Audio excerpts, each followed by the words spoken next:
Tras la primera guerra de desgaste que había supuesto la guerra púnica, ambos contendientes habían quedado exhaustos, pero la peor parte se la habían llevado los cartagineses, quienes no solo habían sufrido grandes pérdidas económicas, fruto de la interrupción de su comercio marítimo, sino también habían tenido que aceptar unas costosas condiciones de rendición, y junto a ella, además de tener que renunciar a cualquier aspiración sobre Sicilia, tuvieron que pagar a sus enemigos una indemnización de 3.200 talentos de plata. Cartago necesitaba una buena solución para mejorar su debilitada economía. Tras recibir un duro golpe con la pérdida de Sicilia, sus finanzas se debilitaron. La solución la traería Amílcar Barca y sus seguidores, que organizaron una expedición militar para obtener la riqueza de la península ibérica. Desembarcó en Gades, una ciudad fenicia que le sirvió de trampolín para la conquista de aquella vasta península desconocida, poblada por varios pueblos íberos y celtas. La resistencia indígena fue liderada por Istolacio e Idortes, caudillos íberos que fueron derrotados, dejando sometida la zona más meridional de Hispania. El avance de Amílcar continuó hacia el Levante, en donde fundó Alicante, pero en el invierno del 228 a.C., Amílcar murió durante el sitio de Elche. Quien lo sucedió fue su yerno, Asdrúbal, quien con una política de alianzas con los hispanos consiguió establecer el poder cartaginés y crear un nuevo imperio comercial, que envió una torrente de riquezas hacia Cartago. También fundó una nueva capital llamada Cartago Nova y firmó con Roma el Tratado de Ebro, en el cual se comprometió a no cruzar el río Ebro. Pero Asdrúbal fue asesinado en el año 221 a.C., y el ejército nombra como nuevo líder al joven hijo de 26 años de Amílcar Barca, Aníbal Barca.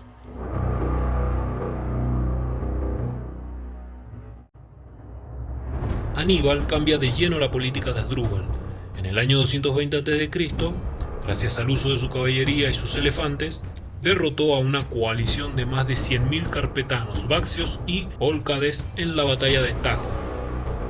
Las ciudades de aquellos pueblos fueron destruidas y sometidas a tributos a Cartago, asegurándose así un cierto control sobre la parte sur del territorio hispano. En la antigua ciudad de Arce, la actual Sagunto, había una clara división política, los pro-romanos y los pro-cartagineses. Luego de que los pro-romanos se hiciesen con el poder, asesinaron a todos los cartagineses y en respuesta, Aníbal sitió la ciudad durante 8 meses, en donde logró tomar la ciudad y luego cruzó el mismo río Ebro en el año 218 a.C., dando comienzo a la Segunda Guerra Púnica. Tras la declaración de guerra, Aníbal inició su marcha hacia el norte para así llevar la guerra lo más lejos posible de las bases cartaginesas. Por otra parte, Roma ya tenía preparados 2 ejércitos consulares listos para ser enviados a África e Hispania. Los cartagineses no podían enfrentarse a los romanos por mar, dada su inferioridad naval. Sabiendo esto, Aníbal parte desde Hispania hacia Italia, atravesando los Alpes. Hacia aquel lugar, condujo un ejército de 100.000 norteafricanos e íberos a través del sur de Francia para cruzar la cordillera a mediados de otoño del 218 a.C. Y aquella invasión se produjo por sorpresa, ya que no se había construido una flota y se creía imposible que pudieran cruzar aquella cordillera. Ciertamente las bajas fueron importantes durante la marcha, tanto que afectaron también a sus elefantes de guerra, de los que solo sobrevivieron 3. A pesar de esto, Aníbal logró una alianza con varias tribus celtas, quienes se les unieron a su ejército, y con esto pudo incrementar aún más sus efectivos.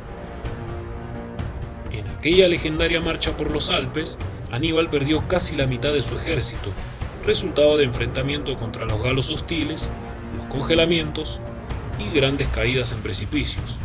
De hecho, de los 46.000 que marcharon al inicio, solo sobrevivieron unos 26.000 hombres. Finalmente llegaron al norte de Italia por la primavera, desbaratando a la tribu de los taurinos y tomando casi sin oposición su capital, Turín. Los romanos, al mando de Publio Cornelio Escipión, intentaron atacarle cuando aún no estaban preparados, pero un destacamento de jinetes númidas al mando de Majárbal les rechazó en una escaramuza a orillas del río Ticino. Escipión, que había resultado herido en el enfrentamiento, se salvó gracias al valor de su hijo de 17 años, Luego se retiraron hacia Piacenza, defendiendo el paso del río Po en aquella altura. Pero Aníbal atravesó aquel río dirigiéndose a su encuentro y ofreciendo batallas a los romanos al llegar a aquella ciudad. Escipión, comprendiendo la superioridad de la caballería cartaginesa, rechazó la batalla y, sorprendido por el abandono de un contingente galo aliado, decidió retirarse de madrugada al otro lado del río Trebia, esperando la llegada del segundo ejército consular, al mando de Tiberio Sempronio Longo. Pero este impuso su criterio al entablar combate de forma inminente con el ejército púnico, desoyendo los prudentes consejos de Escipión contra aquella medida. Aníbal dispuso un cuerpo de jinetes que cruzaron el río Trebia y atrajeron la atención del ejército romano, el cual, habiendo atravesado el río helado en pleno, sin haberse desayunado y de forma temeraria, se encontraron de frente con el ejército púnico, seco y presto para la batalla. Luego del desastre de la batalla de Trebia, solo 10.000 romanos pudieron escapar de un ejército de 40.000, mientras que las bajas de Aníbal fueron apenas escasas. Los romanos se retiraron, dejando a Aníbal el control del norte de Italia. El apoyo de las tribus galas en las ciudades italianas no fue el esperado, y muchos terratenientes romanos quemaron sus hogares para evitar el saqueo. A pesar de esta resistencia, el caudillo cartaginés fue capaz de reforzar a su ejército hasta llegar a contar con unos 50.000 soldados. Al año siguiente, los romanos eligieron cónsul a Cayo Flaminio, esperando que pudiera derrotar al cartaginés. Flaminio planeó una emboscada en Arretium. Sin embargo, Aníbal recibió informes de aquel ataque y superó al ejército emboscándolo, atravesando una región pantanosa durante 4 días y 3 noches, en una odisea que le llegó a costar 2 de sus elefantes de guerra y la visión de uno de sus ojos, pero aquello le garantizaba una marcha directa hacia Roma. El cónsul, sorprendido por completo, se vio obligado a perseguirle, y Aníbal lo emboscó en el lago Trasimeno, donde las tropas romanas fueron cercadas y vencidas, y también perdió la vida el mismo Flaminio. A pesar de la victoria y de las peticiones de sus generales, Aníbal no procedió al asedio de Roma, dado que, aparte de que carecía de un equipamiento adecuado, no poseía una base de aprovisionamiento en Italia central. Por ello contaba con debilitar la fuerza de la resistencia romana, destruyendo poco a poco a sus legiones. Por ello se dirigió hacia el sur de Italia, con la esperanza de incitar a una rebelión entre las ciudades griegas del sur, lo que le permitiría contar con mayores recursos económicos para vencer a los romanos. Mientras tanto, el veterano Fabio Máximo había sido nombrado dictador romano y decidió que lo mejor sería evitar nuevas batallas campales, debido a la superioridad de la caballería cartaginesa. En lugar de ello, intentó cortar la línea de suministros de Aníbal, devastando los campos de cultivos y hostigando a su ejército. Estas tácticas no contaban con gran apoyo del pueblo, que deseaba un final rápido para la guerra, así que al año siguiente fue reemplazado por los cónsules Emilio Paulo y Terencio Varrón. Ambos cónsules reclutaron a un gran ejército que se enfrentaría a Aníbal en la batalla de Canas en el año 216 a.C., en donde los romanos excedían en número a los cartagineses por 36.000 hombres. En total eran unos 80.000 infantes y unos 6.000 jinetes, según Polibio, mientras que los cartagineses en número de 50.000 eran superiores en caballería con una suma de 10.000 efectivos. En el transcurso de la batalla, Aníbal permitió al centro de sus tropas retirarse doblando al ejército en forma de U, y, aprovechando que su caballería era superior a la romana, quería obligarlos a retirarse de manera desordenada. Fue capaz de rodear a las legiones y aniquilarlas casi por completo. En aquella batalla solo pudieron escapar 16.000 romanos. Esta batalla le sirvió a Aníbal para conseguir algo de apoyo que necesitaba. Los 3 años siguientes se unieron a su causa las ciudades de Capua, Siracusa y Tarento. También le sirvió para conseguir la alianza del rey Filipo V de Macedonia, lo que dio comienzo a la Primera Guerra Macedónica, y Roma tenía que volver a pelear en varios frentes. La flota macedónica era sin embargo demasiado débil para oponerse a la romana, por lo que no pudo facilitarle apoyo directo en Italia. En Roma, después de tantos desastres, cundió el pánico, Ya no había una familia en la que alguien no hubiese muerto en combate, y se pensó que Aníbal atacaría inmediatamente aquella ciudad, por lo que se tomaron severas medidas para la defensa, entre ellas el reclutamiento general de todos los hombres de más de 17 años de edad aptos para las armas, así como la compra de 8.000 esclavos jóvenes por parte del Estado con el fin de formar 2 legiones y hacer uso de las armas custodiadas como trofeos de guerra. Para evitar que Aníbal se enterara de estas disposiciones, se prohibió la salida de la ciudad de los civiles, y gracias a estas medidas, la moral del pueblo fue sensiblemente elevada. Los romanos se habían estado enfrentando durante mucho tiempo con los nativos de la isla de Cerdeña. Por ello, en el año 216 a.C., la situación de la isla estaba suficientemente madura como para rebelarse. La única legión estacionada en la isla se encontraba diezmada por las enfermedades, y el pretor que la gobernaba, Quinto Mucio Scévola, también había caído enfermo. Además, los salarios de los soldados y las provisiones llegaban de manera irregular desde Roma, por lo que el ejército se veía obligado a financiarse directamente de los impuestos que recaían sobre la población nativa. Hamsíscora, el cacique de los nativos isleños, se puso en contacto con Cartago solicitando ayuda, a lo que la ciudad respondió enviando a un oficial llamado Janón, con órdenes de financiar la revuelta y de reclutar un nuevo ejército. Con ello, los cartagineses pretendían vencer a la guarnición romana. Asdrúbal el Calvo fue designado comandante de esta fuerza. Él alcanzó a Cerdeña en el otoño del 215 a.C., desembarcó en las inmediaciones de Cornus, donde se encontró con el ejército romano y comenzó la batalla de Cornus. Los romanos derrotaron a las fuerzas de Asdrúbal el Calvo y los sobrevivientes cartagineses trataron de escapar hacia África, pero fueron interceptados por una pequeña flota romana. En el año 212 a.C., los siracusanos, después de la muerte de su rey Hierón II, decidieron romper el tratado de alianza con Roma y ponerse de parte de Cartago. Los cartagineses prometieron a Siracusa darle el dominio de toda Sicilia a cambio de su apoyo para vencer a Roma. Esto provocó que los romanos les declararan la guerra y enviasen al cónsul Marco Claudio Marcelo, con 4 legiones incompletas y la flota para tomar por asalto Siracusa. Al llegar a la primavera del 211 a.C., la flota cartaginesa decidió llevar ayuda a Siracusa, pero, habiéndosele cercado la flota romana, el comandante cartaginés decidió retirarse, lo que precipitó la rendición de aquella ciudad. Mientras tanto, en Hispania, los hermanos Escipión, Publio y Neo habían conseguido importantes logros, distrayendo a un gran número de tropas cartaginesas y poniendo en peligro su control en aquel país. El hermano de Aníbal, Asdrúbal Barca, finalmente logró derrotarlos por separado y les dio muerte. Así Roma comprendió que era necesario desalojar a los cartagineses de Hispania para evitar una nueva invasión cartaginesa, por lo que envió a Publio Cornelio Escipión, quien ya tenía 25 años de edad.